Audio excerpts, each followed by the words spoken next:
What's up, guys? Matthew here from The Art of Eating. I am in the kitchen with Truffle Shuffle and ButcherBox. We got another fun recipe for you guys today. We are making salmon grain bowls. Very on brand for the summer season. Very light, not too many things going on in your oven and stuff like that. Keeping the temperature of your house down. Love that. Thank you again for everybody tuning in. Let's start with a few things about me, since this is only my second stream with these guys, and some of you guys may not know who I am. My name is Matt Mancuso. I'm a New York-based private chef. I have 19 years of culinary experience. I went to the Culinary Institute of America. I worked in New York City for about 8 or 9 years, floating around Michelin kitchens, per se, Le Bernardin, Cortone. Made my way back up to Westchester, worked at Blue Hill at Stone Barns. I've held almost every position between front and back of house throughout my career.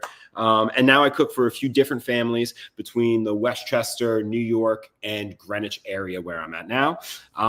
Yeah, kind of just going in their homes, cooking, prepping some food and stuff like that. I am excited for today's recipe. I don't want to spend too much time talking about myself because I could be here all day.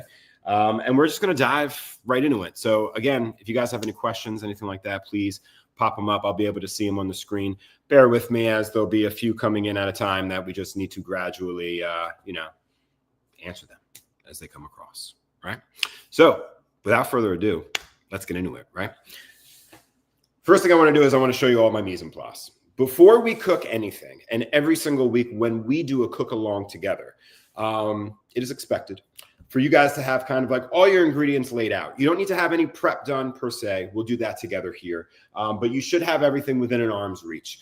The biggest tip that I can give you when you are cooking is, rather than starting a recipe and needing to keep going in and out of your cabinets and stuff like that, if everything is kind of laid out right here for you, the cooking process is going to go a lot less stressful and a little bit more smooth for you, okay? There won't be anything like, hey, I forgot to add this, because you'll see all of these things here and you'll know, how come that didn't make its way into my dish, or so have you.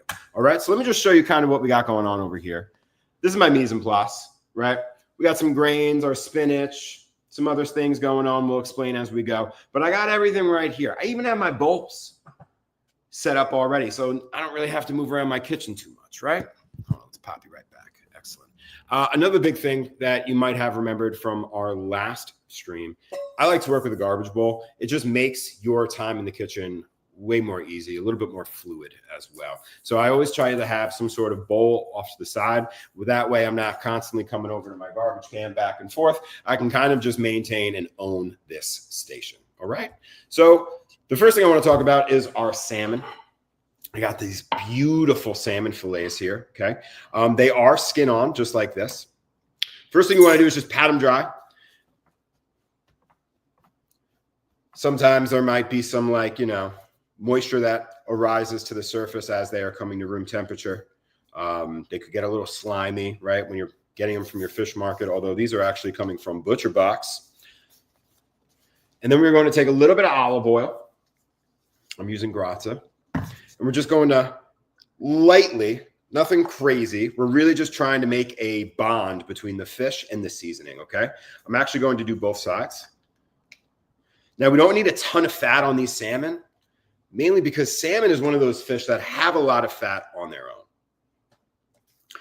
The seasoning that we're going to be using today is ButcherBox Anything Seasoning. This is a great all-purpose seasoning for a lot of reasons. It's got a little garlic, salt, a little bit of black pepper in there. I'm going to put our seasoning on both sides. The skin side and the flesh side. Now, the reason why we're doing this first is because I actually want this salt to seep into the meat and start to season the meat a bit. So I would recommend doing this first and then hitting all of your other ingredients and prep, so on and so forth. Let's do a little more. Ooh, make sure they're completely thing. Just like that. Excellent. I have to wash my hands. One moment.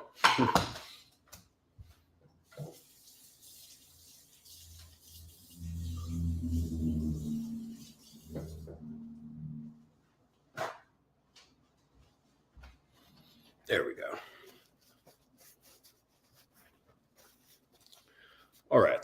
So moving right along, I have these lovely cherry tomatoes here. They're whole. I want to half them. So I'm going to show you a few different ways on how you can do that. I'm going to keep a plate off to the side here, kind of to rest my mise en place on as we are rolling through. I have a sharp knife. And really all you got to do is just split them right down the middle. You really just want to keep in mind the overall experience of as you're eating something, right? If I have a salad with maybe a lot of components and inclusions inside, maybe I need these to be a little finer. So depending on your style and what you're into, you could easily quarter these like so, or you can leave them halved. I personally like to just have them halved, but there's no rhyme or reason here. You can do either, whatever you feel more comfortable with. So this is the easiest way of slicing them. Let's say if I was working in a restaurant and I needed to slice, I don't know, 4 or 5 pints of these tomatoes. How would you do that? Or maybe you're pinched for time and you don't want to sit here running a knife through all of these pieces like this, right? You could take 2 lids to a quart container, put some tomatoes on that lid, just like so. Take another lid and invert that right on top. And then you just take your knife, applying even pressure to all these tomatoes, and run your knife, make sure these fingers are up, right? And run your knife straight across like so. And now we have half tomatoes. So that's just like a neat little trick there if you're ever in a pinch or, you know, you don't want to waste too much time slicing all these tomatoes.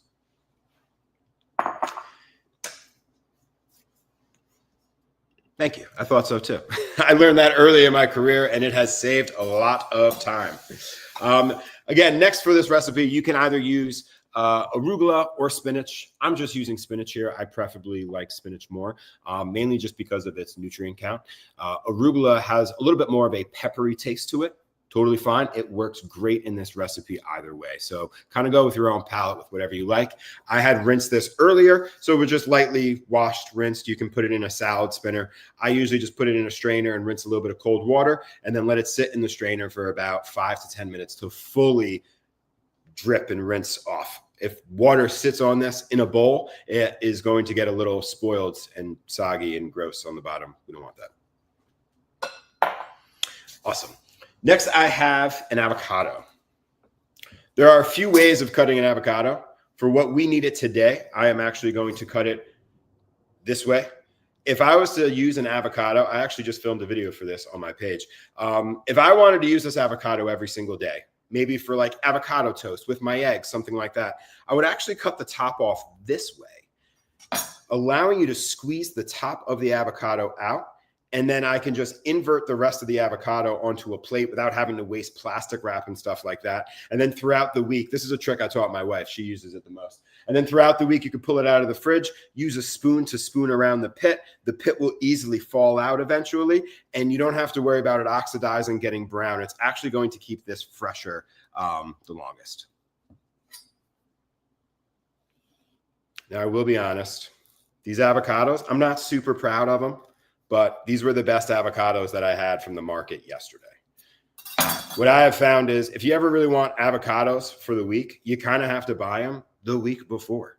Let them sit in your house, and of course, they'll get better. So I sliced my avocado just like this. It's a little on the underside. That's okay. I don't think my wife's going to mind.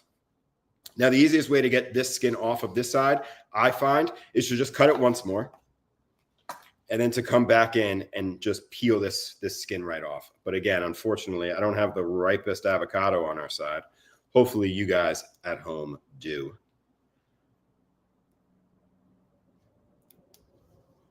Come on.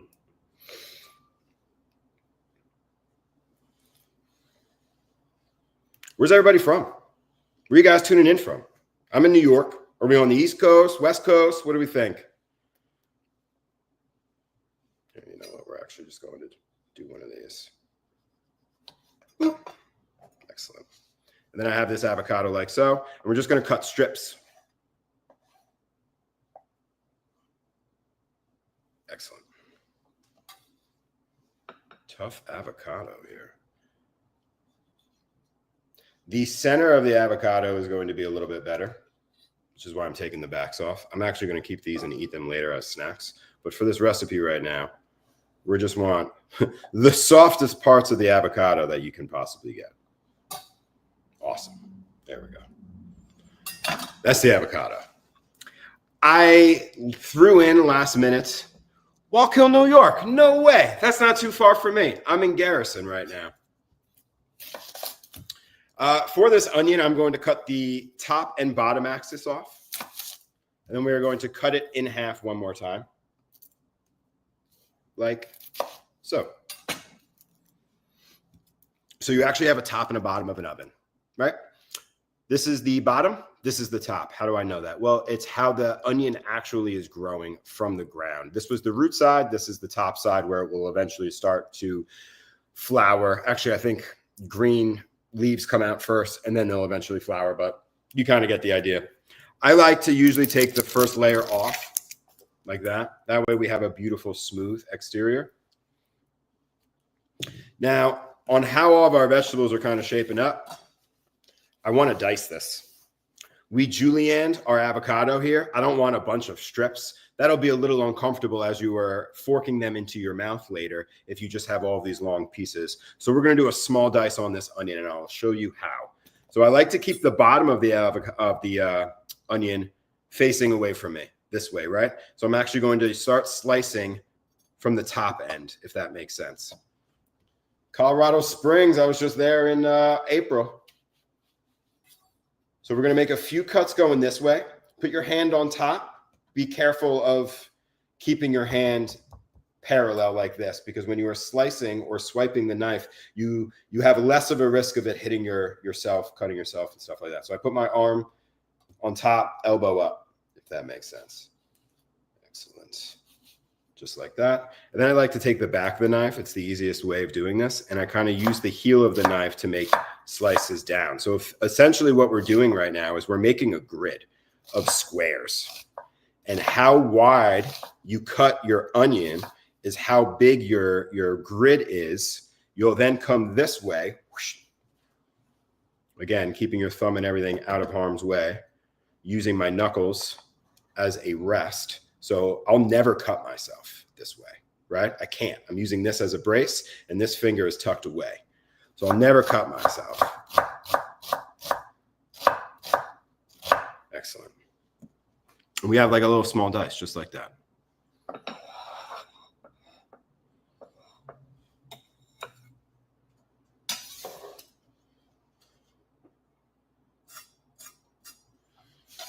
Awesome.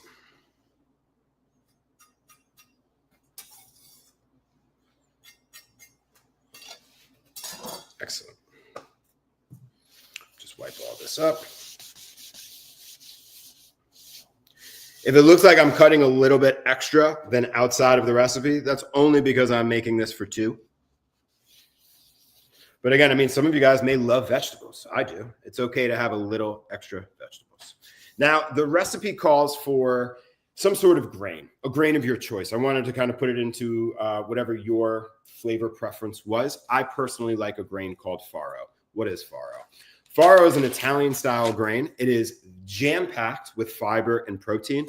I like it as an alternative to quinoa and brown rice as well. But honestly, either of those will really work. You could even use like ancient grains like amaranth and things like that too. It all gets the job done. The recipe called for pre-cooked, then to just be reheated easily later. But I just want to run through on how I cooked my grains. When you cook most grains, it's usually a 2-to-1 ratio.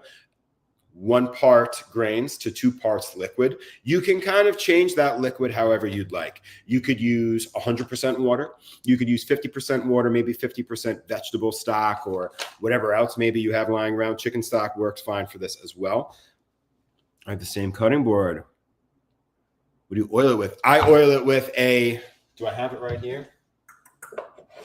I just use wood oil. Really any sort of like neutral wood oil. Walrus oil, believe it or not, is a fantastic oil. That's what came with my boo block many, many years ago.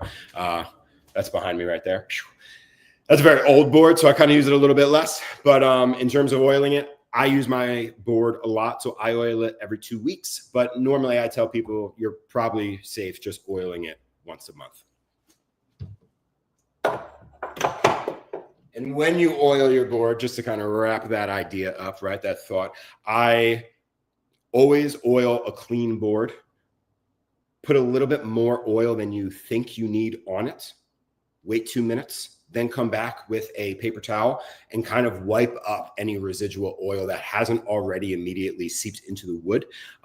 Anything that it would need, it would absorb immediately for the most part. You don't want to over oil it. And then you just kind of let it sit on your counter for about 2 hours, and then you can put it away.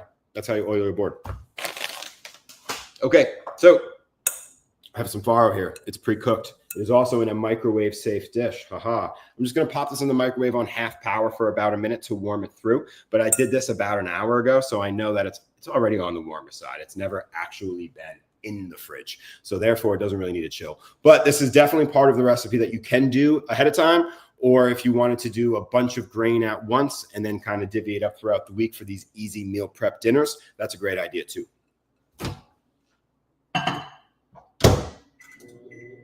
Half power. Excellent. All right. So that's basically all of our prep. I'll wait a few moments. If anybody has any questions on that prep, just drop them in the chat. I'm going to catch up to see if we have any notes here. Oh, thank you so much for throwing that walrus oil link up there. Wow. With the quickness. I like that. Excellent. What do we have here over starts? Wonderful. All right. So we're moving along, guys. Excellent.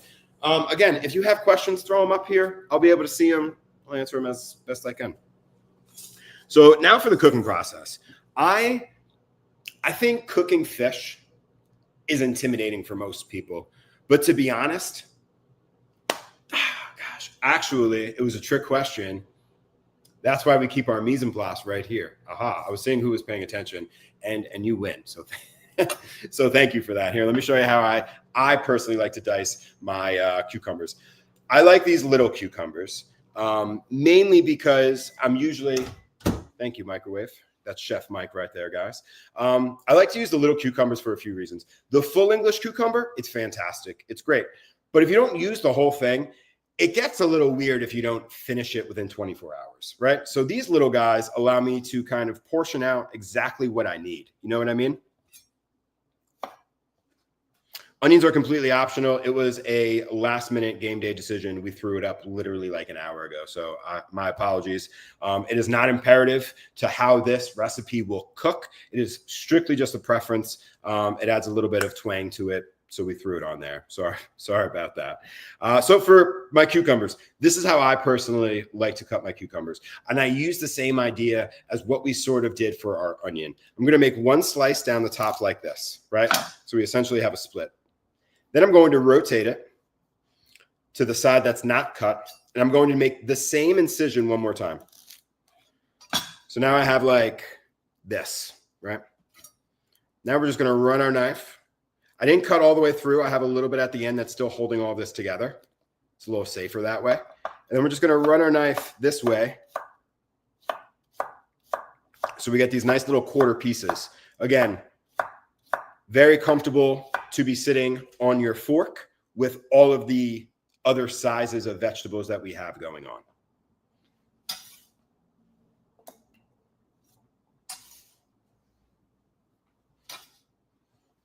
Again, I'm going to do one more.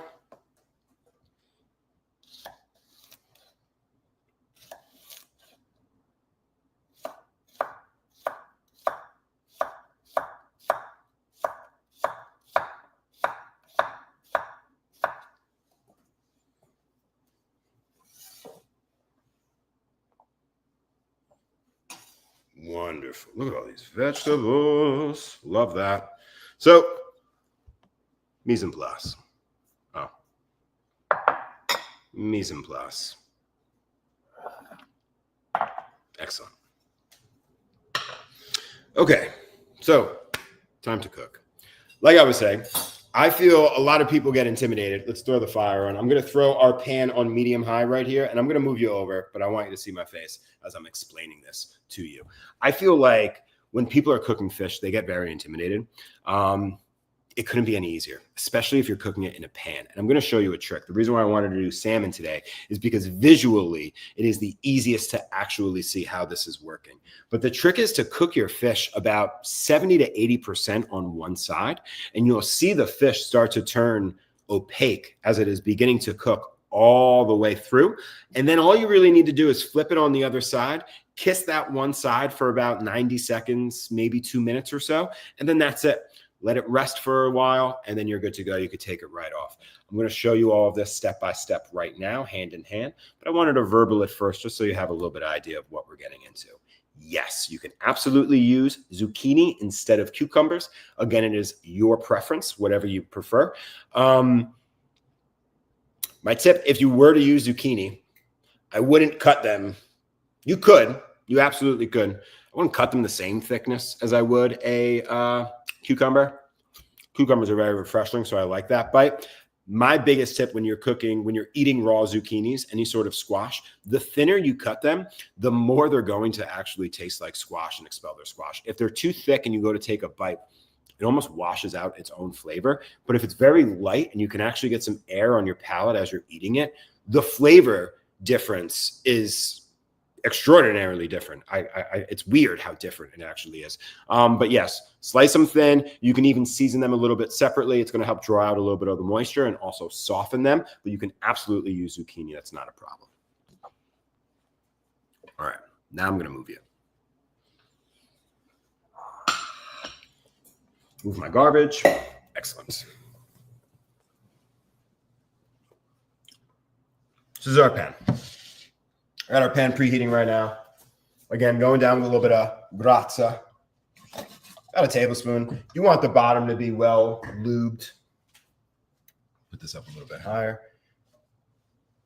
Move it around so the entire pan has been covered in oil. As these pans heat up, what happens is there's a bunch of if you were to take a piece of this pan and put it under a microscope, right?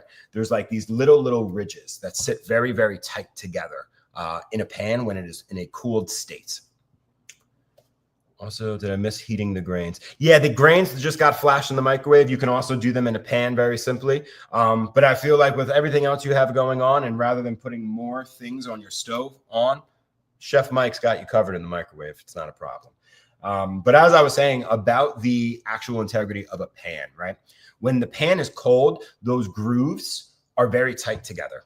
When the pan gets hot, those grooves start to separate. That's when you put oil in, and the oil fills in those grooves, allowing you to be able to move food around freely in a nonstick fashion, even if you didn't use a nonstick pan. This is the same with stainless steel pans and all that kind of stuff as well. So why are you telling me this? Well, the reason being is it's important to make sure your pan is properly heated before putting your oil in. We're ready to go.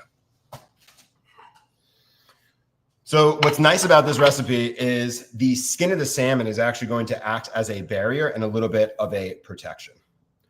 What can you use instead of fish for this recipe? Grilled chicken would work great. You can use a steak would work great as well. I probably wouldn't do pork, but if you're into it, I don't see why not. Nice.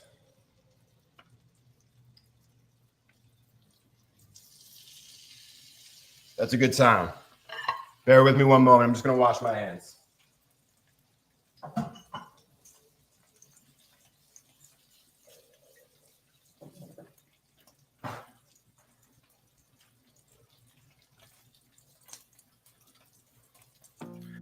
Be a little bit closer. There we go. So I'm going to catch up on some questions. It's a surprise. I'm sorry for that last minute surprise. Other fish can be used. Halibut would be fantastic. You can actually cook the same exact way, very simply. Sea bass, also a great fish to be switched out here.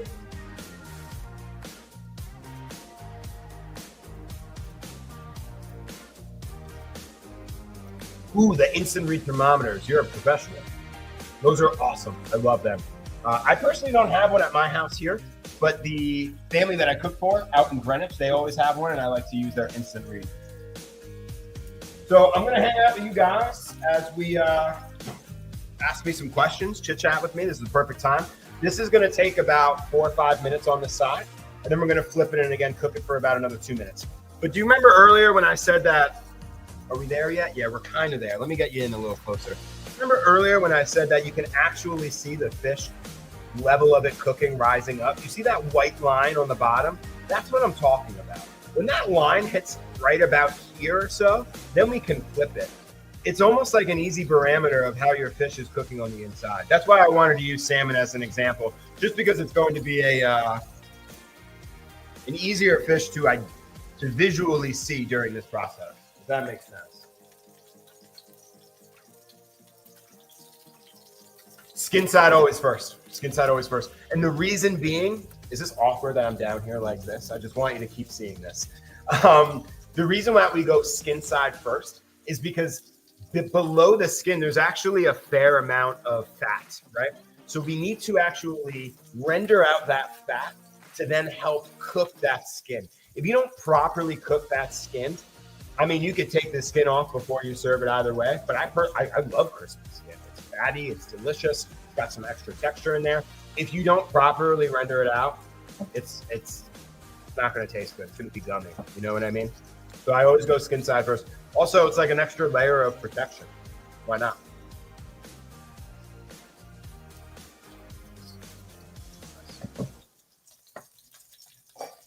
And again, guys, notice that like these aren't frying in a bunch of oil. You know what I mean?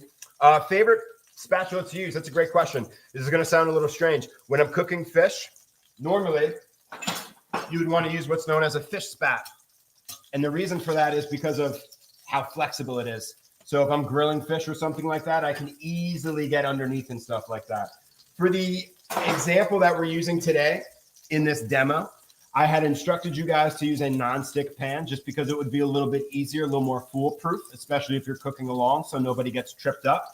And whenever I'm using a non-stick pan, you don't want to use metal. That's why I'm using a plastic treated spatula. Oh, plastic's bad. You shouldn't be using it in cooking. All I'm doing is flipping. You know what I mean? I'm not like stirring eggs or something like that with a plastic spat. I wouldn't recommend doing that. But just for a simple flip, this is perfect. It's not a big deal. So I'm saving my pan. You see how we're coming up in color?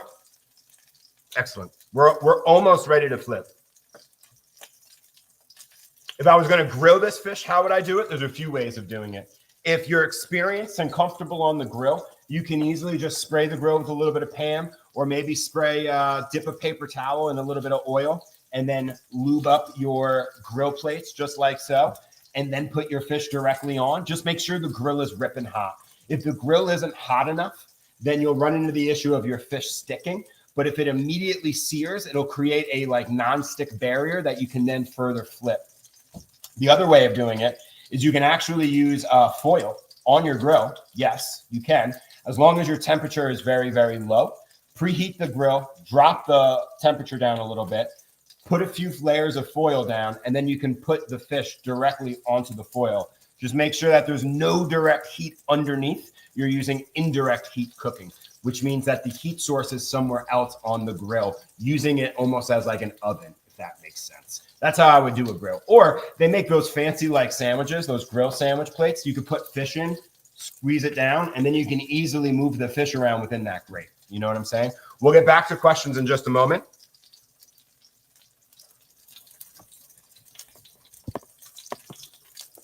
See where we're at with our fish? We're ready to flip. So we should have a beautiful, crispy, look at that.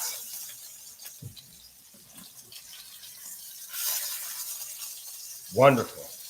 Our fish is nice. The skin is nice and rendered out. Well done. One moment. I need a plate.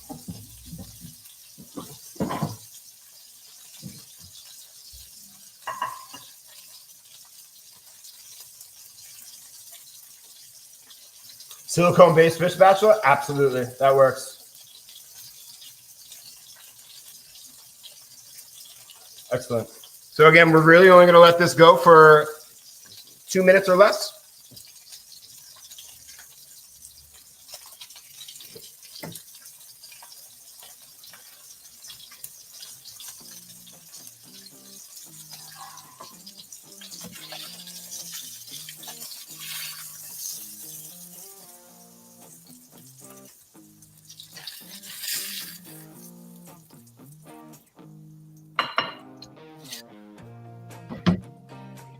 Move that from the heat. So I'm going to bring you guys front and center. It's a little bit of some better lighting this way. We'll wrap all this up. So if we could lower the music just a tad. I love you guys. Thank you. That's crispy. I mean, come on. You're not getting crispier than that. You could put that sweet Sabrina Carpenter instrumental back on if you'd like. I was digging it.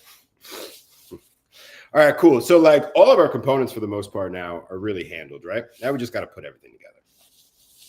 So make sure everything is off. I hate these flat tops.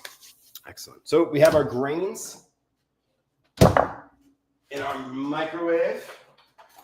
And again, if you didn't want to use a microwave, some people don't like using microwaves. I think if you know how to use a microwave properly, and I don't say that sarcastically, a microwave shouldn't just be used for popcorn button or 30-second intervals. Half power goes a long way with using a microwave. So I was able to gently heat this up over half power for about a minute. But again, this wasn't straight out of the fridge. It was cooked, pre-cooked, like the recipe had stated. And then I left it on my counter, covered just for about an hour or so. So it was never really, really, really cold, you know? I am going to dress our grains as a whole. I know the recipe says to put them in the bowl and then dress them. I think it's a little bit better to do it this way, as I was kind of doing some R&D here. We're going to do just a light tablespoon of oil here.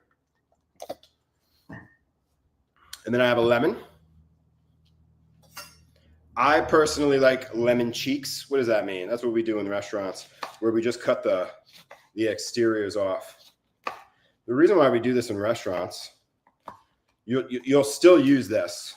Don't worry, that doesn't go to waste. But the reason why we do this in restaurants is because now I know if I'm in a pinch, there's no pits here. So if I need to just kind of hit a piece of fish with some lemon or like, garnish something, put some acid somewhere, you can easily, know that there's no pits that will be falling out. So it's safe to use. So we're just going to dress this lightly with a little bit of lemon juice. What do we got here? I'm using cauliflower rice. Does that work? Yes, it does work. Yes, it does.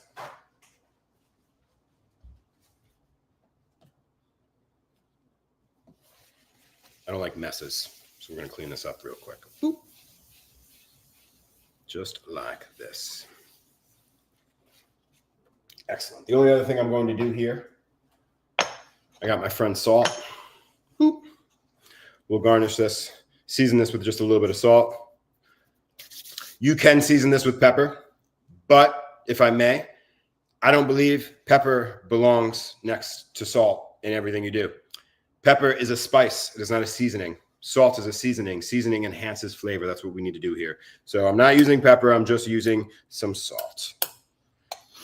Ooh, that smells good. So it smells so fresh, man. It's amazing what lemon does. Hold on a second. I see some questions popping up. You're a wealth of knowledge. I know. I've been doing this for way too long. I love food so much, and teaching is my passion. So thank you so much, guys. I appreciate all this love and this feedback. This has been going so great. I got my bowls over here. We'll do one. I'll wait to plate my wife's until she comes back. She's on a hike with our dog right now. So we'll do some grains right in here. Now you can plate this a couple of ways. Yeah, let's talk about that. You can plate this a couple of ways. I'm going to favor one side with the grains, because then I'm going to start building on the other side with the rest of our ingredients. Now, as you have been seeing me constantly step away, my hands are very clean. So I don't want to offend anybody that I'm going to start using my hands and the spoon to put some of this stuff together. I put a video up on Instagram of me using my hands, and you wouldn't believe how many comments I got of people like, you use your hands? Actually, in a kitchen, we wash our hands so much, it's a cleaner alternative than actually using gloves, believe it or not. So I have some spinach here. great source of iron, great source of protein, right? Popeye. I'm actually going to go a little heavier on the spinach, and I split my bowl. So I have grains on one side and spinach on the other side. The other thing is, this is for me, so they're my hands. All right. Then we're going to come in with some of our tomatoes, like so. Right? We got our avocado, our little avocado spears that unfortunately are a little underripe. Just don't tell anybody, please. Work with what you got. Our cucumbers and or zucchini, depending on what you are feeling. And then, of course, the last minute addition, guys, a little bit of red onion. Nothing crazy here. Again, you can completely omit this. For the longest time, I was against raw onion on everything. Burgers, didn't matter. I just didn't like it, right? What you can do, tangent, right? What you can do if you don't love raw onion, this works for any sort of onion that you are going to consume raw, although it's really only going to count for red onions, shallots, and white onions. I definitely don't suggest eating a Spanish onion, a yellow onion, or those other types of onions. They're not really meant for eating raw. They have so much extra juice to them and a lot of extra oils that if you were to eat them, it would be very astringent. It wouldn't taste well, right? Some people even have problems with raw red onions. If you do, take a little bowl of ice water and drop the sliced onions into the ice water. Let them sit for about 5 minutes or so. Two things are going to happen. One, a lot of the oils from the onion that gives you that astringent, harsh taste are going to wash off. That's okay. We're actually going to be left with the nice, sweet flavor of onion. The second thing that's going to happen is the cold water is actually going to firm up the onion. So regardless of the condition of your onion, let's say maybe it's a little bit old, not a big deal. This is going to make it a little extra crunchy. So that's a fun little trick right there. So sad, no avocado for your wife. Don't worry. We'll give her some. But remember that trick I was telling you guys earlier about cutting the top off and being able to gradually use it? I have an avocado in my fridge that way. So I'm just going to be like, use that if you want avocado. But thank you, Susan, for being very considerate of my wife. She would appreciate that. All right. Next, I have my salmon. Look at that. Beautiful, beautiful cooked salmon. We're going to go right on top of our grains like so. I'm going to garnish with just a little bit of lemon wedge on all my veggies like that. Excellent. That's kind of it, guys. That is it. Super easy, super fresh. Look at that. Let's taste it.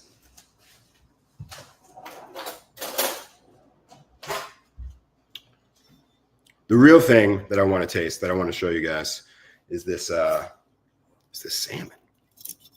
Oof, still crunchy, even after sitting for a bit. Look at that. Beautiful. Slightly opaque on the inside, but it's cooked all the way through. This is a great, great summer dish. Thank you. Thank you. I'm sure you guys look amazing as well. No dressing per se. You could make some sort of dressing if you want, lemon vinaigrette or something like that. But I mean, we got all those excellent juices from the salmon. The grains themselves are dressed. We put a little extra lemon to kind of tie all of this stuff in. I don't want this kind of dripping in a salad dressing per se. It's not a salad. It's a grain bowl. But I mean, look, it's your meal, right? You can kind of flex this however you'd like. So if you do want to make some sort of dressing, you could literally just make a 2-to-1 ratio of the lemon juice to the oil, mix that together, a little salt in there. You can even put a little spritz of honey or maple syrup for some sweetness. Shake it in a jar, whatever, emulsify it. And that's really it. Pickled onion would be a great option on top of this if you have it. That's excellent. So guys, listen, if you guys are making this recipe, do me a favor, take a picture and post it. We want to see it. We're going to share it, and we're going to show everyone else that these classes are amazing. And hopefully we can get some more people to tune in and watch. And I don't know, this has been great for me. You guys can follow me and tag me at theartofeating.info. And of course, tag ButcherBox and Truffle Shuffle as well. And don't forget, my next stream is on July 27th. we're making some party ribs. It's going to be great. So please, thank you guys for tuning in once again. And we hope to see you soon next time. Have a good night.